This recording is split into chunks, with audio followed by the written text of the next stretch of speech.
Okay, twitangirire tukaba tuje uyu munsi tubasuhuza mu ndamukanyo y'amahoro.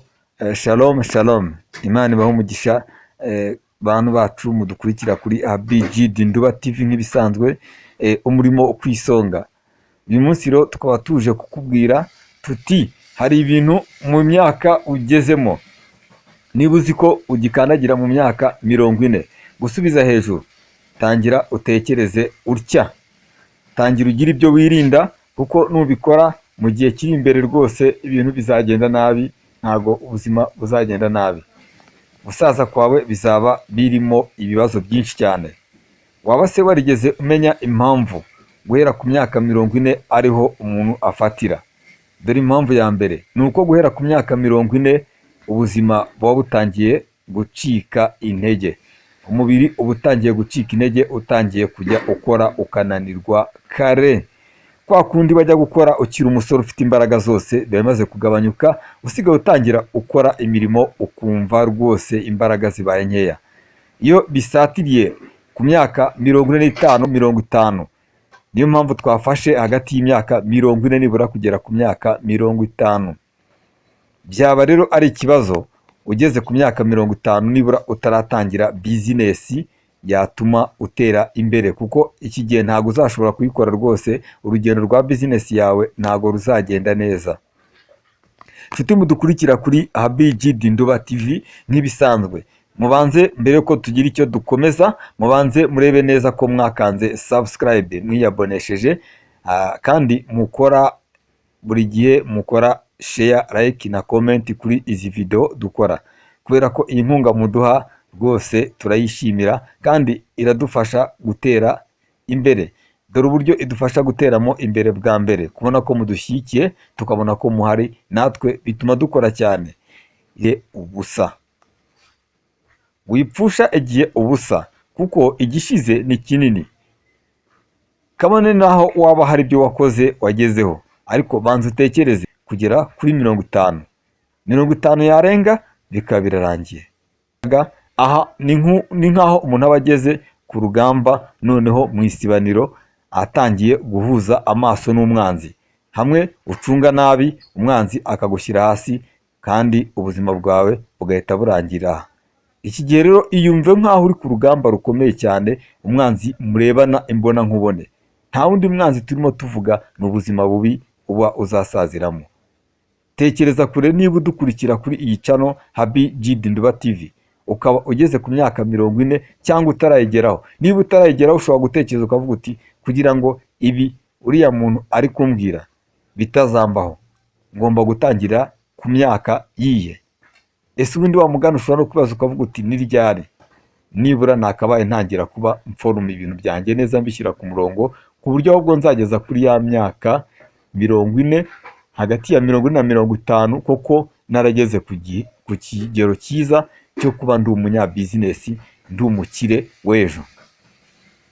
Dore ikintu cya mbere gikenewe: imyaka 25 nibura baba wararangije ibijyanye no kwiga ibyo ukeneye kuzakora, cyangwa se niba ukabije 30. Hanyuma hagati ya 30 na 40 ube uri mu kazi ukora, nabwo wabigize intambara. Ntabwo ari kwa gukora bisanzwe, ni ugukora cyane ufite ubushake, ufite icyo ushaka kugeraho, urasa ku ntego. Nta byo gukina n'akazi. Iki gihe uba ugomba gukora utikoresheje, washyizemo imbaraga, warakaye. Mujya mwumva iyo ndi gukora ibiganiro akenshi na kenshi ukuntu mba meze nk'umuntu rwose wabirakariyemo. Ndabizi neza ko iyo myaka mba ndi kubabwira mba nishyize mu kigero cy'uwo muntu neza. Ubu rero none ahangaha niba usatiriye muri iyo myaka 40, ibyo bya 30 tubireke, kuko ahangaha umuntu uzaba umukire aba arimo akotana, ashaka ibishoro, yubaka fondasiyo, cyo bita fondasiyo, arema amahirwe menshi yo kuzamuha imbaraga zo kuzakora cyangwa kuzubaka neza ubusaza bwe. Noneho rero twe twigiriye ku muntu uri hagati y'imyaka 40, wakimara kuyisatiramo mbere yo kugera ku myaka 45, ukwiye kuba waramaze noneho gutangira rwose bya nyabyo, nibura ukaba ufata indi 45 kugera kuri 50, ya myaka 5 akaba ariyo kurya ku nyungu, kuba rwose inyungu uyishyira mu neza y'ibyo. bishatse kuvuga ko mbere y'imyaka 30 ubundi ni ugushaka ubumenyi kugera kuri 25. Aho ngaho ni ugushaka ubumenyi buhagije buzatuma hagati y'imyaka 30 na 40 ukorera amafaranga menshi cyane yo kuzashora hagati y'imyaka 40 na 50. Ubundi nta nibanga birimo, nuko biba bihagaze. Ukikubita ku myaka 50 mu bintu by'amasiporo, mu bintu bigufasha kwirinda.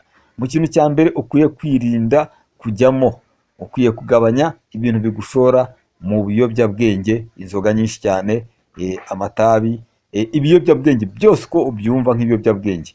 Icyo kintu ukwiye kukirinda ukiri muto. Iyo ugeze ku myaka 40 rwose icyo kintu gishyira ku ruhande. Ukeneye kongera igihe ubuzima bwawe bufite imbaraga. Kongera igihe ubuzima bwawe bufite imbaraga nuko zamaze gucika intege deja. Imbaraga uri gukoresha n'ubundi ntabwo ari nyinshi, ni nke. Hagati y'imyaka 40 na 50 zabaye nkeya, rero ukeneye kuzongera. Rero gabanya ibiyobyabwenge. Icya kabiri, witakaza umwanya, irinde gutakaza igihe. Nta gihe ugifite, n'icyo ufite urimo urashaka kugipfusha ubusa, wipfusha igihe ubusa. Icya gatatu, ubaka urukundo mu bantu. Niba udashaka kubaka urukundo mu bantu, ibyo nabyo ntukwiye kubikora. Kudashaka kubaka urukundo mu bantu, ngo ugire inshuti, ugire abantu bakuba hafi, ugire, niba ufite abakozi umenye kubana nabo neza. Mbese witakaza umwanya wangiza imibano ufitanye n'abantu. Nabo mugiranye ibibazo, ushaka uburyo ubikemura, uyunge nabo hakiri kare udatakaje igihe, kuko ibi bintu byose ugiye gukora ugiye kubikora udatakaza igihe, ukoresha igihe neza. Icya gatatu, reba ibintu bishobora kukwangiza umubiri, yaba ibyo kurya, yaba ibyo kunywa, yaba urwanye ibijyanye no kwangiza umubiri byose. Niba uzi ko wangiza umubiri wawe uko wishakiye, aho ngaho uri mu byago. Niba utita ku buzima bwawe, yaba ibyo kurya ukarya ibiryo ubizi ko birimo amavuta menshi, uzi ko biri bukwangiza ubuzima ukabirya, aho ngaho uri murica umukire w'ejo hazaza. Aho ushobora gusaza nabi mu gihe waba utarizigamye. Irinde umutima wose ushobora kubuza kwizigama. Icyo ni ikibazo nacyo gikomeye cyane. Kandi nyuma y'ibyo ngibyo, irinde ibintu bishobora gutuma ujya mu rugomo. Ntukwiye kugira abantu benshi bakurwanya, kuko uba ugeze mu gihe cyo gutangira kuruhuka. Icyo gihe nta mbaraga ugifite zo guhangana n'abantu, ibyo bishyire ku ruhande hanyuma ukomeze imbere.